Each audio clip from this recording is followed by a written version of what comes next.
नमस्कार, आप देख रहे हैं 4 टीवी और आपके साथ मैं हूं प्रियंका सिंह। हमारे इस खास बुलेटिन में आप सभी का एक बार फिर से बेहद स्वागत है। बुलेटिन का आगाज सबसे अहम खबर के साथ करेंगे। वक्फ संशोधन बिल को लेकर के लगातार चर्चाएं चल रही है और इसी पर आज चर्चा भी हम करेंगे। लोकसभा में वक्फ संशोधन विधेयक पर गृह मंत्री अमित शाह का बड़ा बयान सामने आया है। उन्होंने इस बिल को संयुक्त संसदीय समिति को दिया गया। हमारे पास कांग्रेस जैसी समिति नहीं है, ये तमाम बड़ी बातें गृह मंत्री अमित शाह की तरफ से कही गई है। उन्होंने आगे ये कहा कि हमारे पास लोकतांत्रिक समिति है जो विचार मंथन करती है। कांग्रेस के जमाने में समिति होती थी जो थप्पा लगाती थी, लेकिन हमारी समिति चर्चा करती है, विचार विमर्श करती है और बदलाव करती है। अगर बदलाव स्वीकार नहीं करना है तो समिति का क्या मतलब है? आपके द्वारा ये बिल जॉइंट पार्लियामेंट्री कमेटी को दिया गया, जिसका विपक्ष का भी बड़ा आग्रह था। कमेटी ने इस पर सुविचारित रूप से अपना मत प्रकट किया। वो जो मत प्रकट हुआ, वो मत फिर से कैबिनेट के सामने गया। कमेटी के जो सुझाव थे, ये भारत सरकार की कैबिनेट ने स्वीकार किए और अमेंडमेंट के रूप में किरण रिजिजू जी लेकर आए। ये तभी होता है जब ये ऑफिशियल अमेंडमेंट कैबिनेट की अनुमोदन के बगैर आता है। मान्यवर, मैं नहीं मानता इसमें कोई पॉइंट ऑफ ऑर्डर है और आपका ही आग्रह था कि कमेटी ज्वाइंट पार्लियामेंट्री कमेटी बने। अगर कमेटी ने कोई बदलाव ही नहीं करने हैं तो ये कांग्रेस जैसी कमेटियां नहीं, हमारी लोकतांत्रिक। और वहीं वक्फ संशोधन विधेयक पर केंद्रीय अल्पसंख्यक कार्य एवं संसदीय कार्य मंत्री किरेन रिजिजू ने एक महत्वपूर्ण बयान दिया। उन्होंने कहा कि आज ऐतिहासिक दिन है क्योंकि वक्फ संशोधन विधेयक 2025 लोकसभा में पेश किया जाएगा। मैं स्पष्ट रूप से कहना चाहता हूं कि यह विधेयक सिर्फ करोड़ों मुसलमानों के हित के लिए नहीं बल्कि पूरे देश के हित के लिए है। कोई भी ऐसा काम जो राष्ट्र हित में हो, खासकर महिलाओं और बच्चों के कल्याण के लिए, उससे समझौता नहीं किया जाएगा। केंद्रीय मंत्री ने विधेयक के महत्व को उजागर करते हुए कहा कि ये कदम राष्ट्र के सर्वांगीण विकास और कल्याण के लिए है। देखिए, आज ऐतिहासिक दिन है और वक्फ संशोधन बिल 2025 आज लोकसभा में पेश किया जाएगा। और मैं इतना साफ साफ कहना चाहता हूं कि देश हित में जो बिल ला रहे हैं, ये करोड़ों मुसलमानों ही नहीं बल्कि पूरा देश समर्थन करेगा। और देश हित में कोई भी काम हो और गरीब मुसलमानों के लिए, महिलाओं के लिए, बच्चों के लिए जो भी जरूरत काम है, उससे हम पीछे नहीं हट रहे हैं। और जो लोग विरोध कर रहे हैं वो राजनीतिक कारण से विरोध कर रहे हैं। बाकी तर्क मैं सदन में रखूंगा और मैं ये भी चाहता हूं कि अगर कोई विरोध करता है तो तर्क पे विरोध करे और एक एक तर्क, एक एक सेक्शन का, एक एक क्लोज का हम जवाब देंगे। क्योंकि जब हम इस तरह का बिल लेके आ रहे हैं, बहुत सोच समझ करके, बहुत। चलिए आगे बढ़ते हैं। लोकसभा में वक्फ संशोधन विधेयक पेश करने के बाद संसदीय कार्य मंत्री किरेन रिजिजू ने बड़ा बयान दिया। उन्होंने कहा कि दिल्ली में 1970 से चल रहा एक मामला सीजीओ कॉम्प्लेक्स और संसद भवन समेत कई संपत्तियों से जुड़ा है। दिल्ली वक्फ बोर्ड ने इन संपत्तियों को वक्फ संपत्ति बताया। यह मामला कोर्ट में था, लेकिन उस समय यूपीए सरकार ने 123 संपत्तियों को गैर अधिसूचित करके वक्फ बोर्ड को सौंप दिया था। अगर आज ये संशोधन पेश नहीं किया जाता तो हम जिस संसद भवन में बैठे हैं उस पर भी वक्फ संपत्ति होने का दावा किया जा सकता था। अगर पीएम मोदी सरकार सत्ता में नहीं आती तो कई संपत्तियां गैर अधिसूचित हो चुकी होती। 1970 से केस चल रहा था दिल्ली के अंदर में। दिल्ली के अंदर में हमारा सीजीओ कॉम्प्लेक्स है, पार्लियामेंट बिल्डिंग है, कई प्रॉपर्टीज है और इसको वक्फ बोर्ड, दिल्ली वक्फ बोर्ड ने क्लेम किया कि ये वक्फ प्रॉपर्टीज है। उसके बाद ये केस चल रहा था अदालत में, उस समय यूपीए सरकार ने पूरा सारा जमीन को डी नोटिफाई करके वक्फ बोर्ड को दे दिया। 123 प्रॉपर्टी।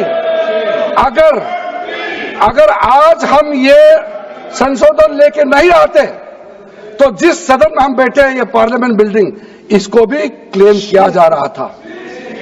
एयरपोर्ट, बसंत विहार, और अगर नरेंद्र मोदी जी का सरकार नहीं आते, अगर यूपीए का सरकार कंटिन्यू रहता, तो क्या क्या बिल्डिंग को डी नोटिफाई किया जाना था। 123 प्रॉपर्टी को तो डी नोटिफाई किया। मैं रिकॉर्ड में कह रहा हूं, अपने मन से कुछ नहीं कह रहा हूं, मैं ऑफिशियल रिकॉर्ड का बात बता रहा हूं अध्यक्ष महोदय। चलिए आगे बढ़ते हैं। कांग्रेस सांसद इमरान प्रतापगढ़ी आज वक्फ संशोधन विधेयक के विरोध में काले कपड़े पहन करके संसद पहुंचे थे।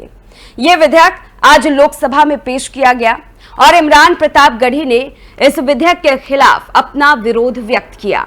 उन्होंने काले कपड़े पहन करके ये संदेश दिया कि वो इस विधेयक को लेकर के असहमत है और इसका विरोध कर रहे हैं।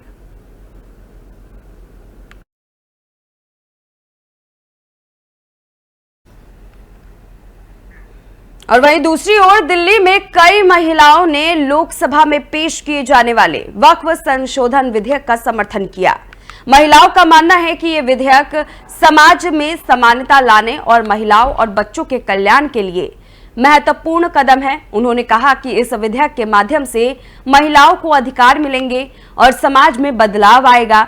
ये विधेयक न केवल मुस्लिम समुदाय बल्कि पूरे समाज के हित में होगा।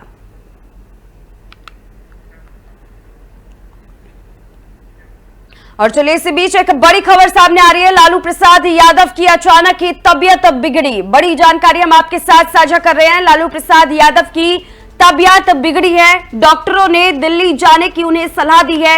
बताते हुए चले कि ब्लड शुगर में वृद्धि के कारण स्वास्थ्य स्थिति गंभीर हुई है। बड़ी जानकारी सामने निकल करके आ रही है। एक बार फिर आपको बताते हुए चले कि पटना के डॉक्टरों ने एम्स में सलाह दी है। दिल्ली में विशेषज्ञों डॉक्टरों से आज मुलाकात को लेकर के चर्चा हो सकती है। आपको बताते हुए चले कि इस बड़ी जानकारी के साथ लालू प्रसाद यादव की तबीयत को लेकर के डॉक्टरों ने सलाह दे दी है कि दिल्ली जाए, वहां पर इलाज करवाए। एम्स जाने की सलाह दी गई है। बताया जा रहा है कि ब्लड शुगर में वृद्धि के कारण स्वास्थ्य स्थिति गंभीर हुई है। पटना के डॉक्टरों ने सीधे तौर पर एम्स में इलाज कराने की सलाह लालू प्रसाद यादव को दे दी है। आपको बताते हुए चले कि लालू प्रसाद यादव की तबीयत बिगड़ने के बाद से परिवार में हलचल मची हुई है। साथ ही पार्टी के अंदर भी कई तरह की चर्चाएं तेज है। उनके स्वास्थ्य को लेकर के अभी तमाम जानकारी सामने निकल करके नहीं आ रही है। बताया जा रहा है कि उन्हें दिल्ली रेफर किया गया है। अब आगे की स्थिति क्या कुछ रहेगी, हम अपडेट आप तक पहुंचाते रहेंगे।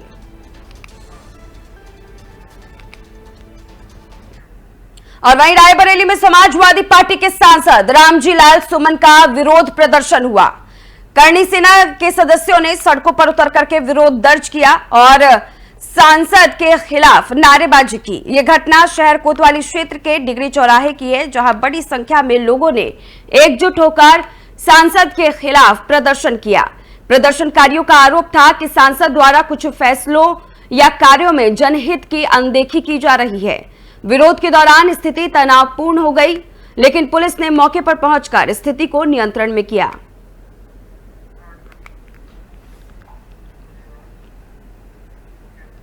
और वहीं छत्तीसगढ़ के कोरिया जिले के बैंकुठपुर स्थित शासकीय कुक्कुट पालन केंद्र में 2019 के बाद एक बार फिर से बर्ड फ्लू की पुष्टि हुई है।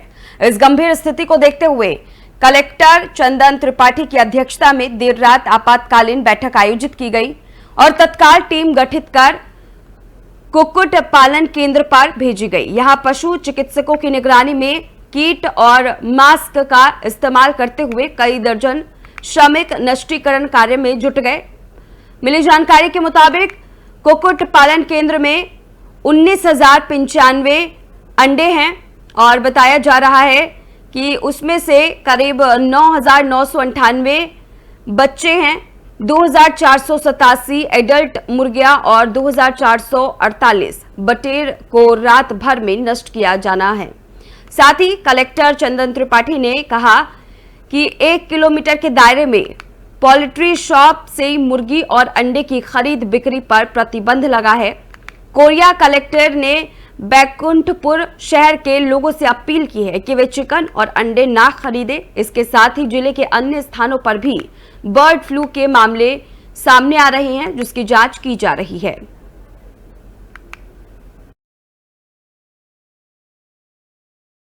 मन की अभी जस्ट पुष्टि मिली है, जिसमें आपातकालीन बैठक हम लोग के द्वारा लिया गया। रैपिड रिस्पांस टीम का गठन किया गया है। तत्काल अभी हम जितने भी यहाँ बर्ड्स रखे गए हैं उसकी कलिंग करवा रहे हैं और कल सुबह यह सुनिश्चित करेंगे कि 10 किलोमीटर के दायरे में किसी भी प्रकार का कुक्कुट या कुक्कुट से संबंधित कोई भी उत्पाद, चाहे वो अंडा हो चाहे आहार हो, वो पूर्णतः प्रतिबंधित रहेगा। तो लोगों से यही अपील है, कृपया सरकार के द्वारा आरोग्य मंदिर जैसी योजनाओं के तहत स्वास्थ्य सेवाओं के सुधार की बात कही जाती है, लेकिन जमीनी हकीकत कुछ और ही नजर आती है। बलरामपुर जिले के कुसमी विकास खंड स्थित सरकारी अस्पताल की स्थिति में बुनियादी सुविधाओं का भारी अभाव है। यहाँ महीनों से मरीजों को पीने का पानी तक नसीब नहीं हो रहा है। गर्मी के इस मौसम में घड़े पानी रखने की बात तो दूर, एक बूंद पानी भी मरीजों को नहीं मिल रहा है। इस स्थिति में अस्पताल आने वाले मरीजों और उनके परिवारों के लिए समस्याओं को और बढ़ा दिया गया है। सरकार की योजनाओं का लाभ धरातल पर मिलने के बजाय ऐसे हालात में किसी भी तरह की स्वास्थ्य सेवाएं मध्यम जो है वो दिखाई दे रही है। लोगों की मुश्किलें बढ़ रही है। लोग अपने लिए न्याय की गुहार भी लगा रहे हैं।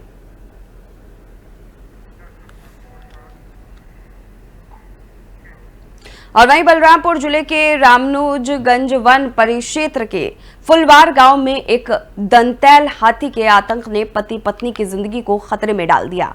हाथी के हमले में महिला का हाथ शरीर से अलग हो गया, जबकि पति भी गंभीर रूप से घायल हुआ। इस घटना में दोनों को तत्काल अस्पताल में भर्ती कराया गया है, जहां उनका इलाज जारी है।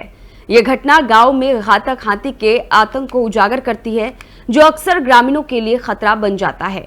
वन विभाग और स्थानीय प्रशासन द्वारा ऐसे घटनाओं को रोकने के लिए कदम उठाए जाने की आवश्यकता है, ताकि भविष्य में ऐसी घटनाओं से बचा जा सके।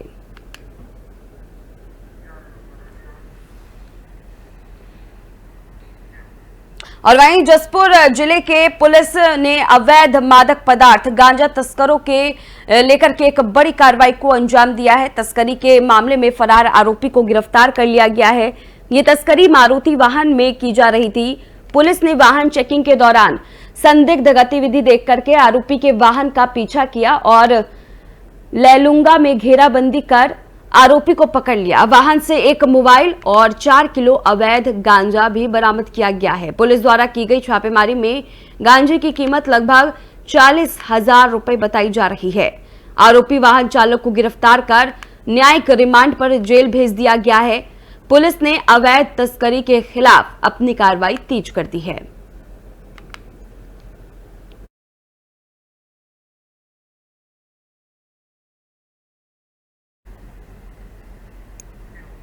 और वहीं जशपुर जिले के वरिष्ठ पुलिस अधीक्षक शशि मोहन सिंह के दिशा निर्देश में पुलिस ने ऑपरेशन आघात के तहत नशीली ताड़ी की तस्करी करने वाले आरोपियों के खिलाफ बड़ी कार्रवाई की है। पुलिस को मुखबिर से सूचना मिली कि कुछ लोग अवैध रूप से नशीले ताड़ी की बिक्री कर रहे हैं, जिस पर थाना बगीचा, फरसा बहार और तुमला पुलिस की संयुक्त टीम ने छापेमारी कर 225 लीटर अवैध नशीली ताड़ी जब्त की है और 3 आरोपियों को गिरफ्तार कर जेल भेज दिया है। पुलिस ने बगीचा थाना क्षेत्र से भी बरामद किया है और आरोपियों में शामिल व्यक्ति आंध्र प्रदेश और हैदराबाद के निवासी हैं। वरिष्ठ पुलिस अधीक्षक शशि मोहन सिंह ने बताया कि कई दिनों से पुलिस को इस अवैध व्यवसाय के बारे में शिकायतें मिल रही थी और इसी के तहत विशेष टीम का गठन कर कार्रवाई की गई। इस ऑपरेशन के तहत पुलिस ने अवैध नशीली ताड़ी के व्यापार को रोकने के लिए सख्त कदम उठाए हैं। जिला जसपुर में ऑपरेशन आघात के तहत लगातार अवैध रूप से नशे का कारोबार करने वालों के विरुद्ध कार्रवाई की जा रही है। इसी क्रम में मुखबिर से सूचना प्राप्त हुई कि कुछ लोग अवैध रूप से नशीला पदार्थ ताड़ी बेच रहे हैं। इस पर से 3 थानों के द्वारा एक संयुक्त ऑपरेशन अलग अलग स्थानों पर किया गया था, जिसमें से कुल 225 लीटर अवैध रूप से रखे हुए मादक पदार्थ ताड़ी बरामद किया गया है, जिसको विधिवत जब्त कर लिया गया है। इसमें 3 व्यक्ति को विधिवत गिरफ्तार किया गया है, जिसमें से एक हैदराबाद का निवासी है और एक आंध्र प्रदेश का निवासी है। तीनों को विधिवत गिरफ्तार कर माननीय न्यायालय के समक्ष न्यायिक रिमांड पर पेश। तो फिलहाल इस खास बुलेटिन में बस इतना ही। रुकेंगे एक छोटे से ब्रेक के लिए। ब्रेक के उस पार खबरों का सिलसिला जारी है।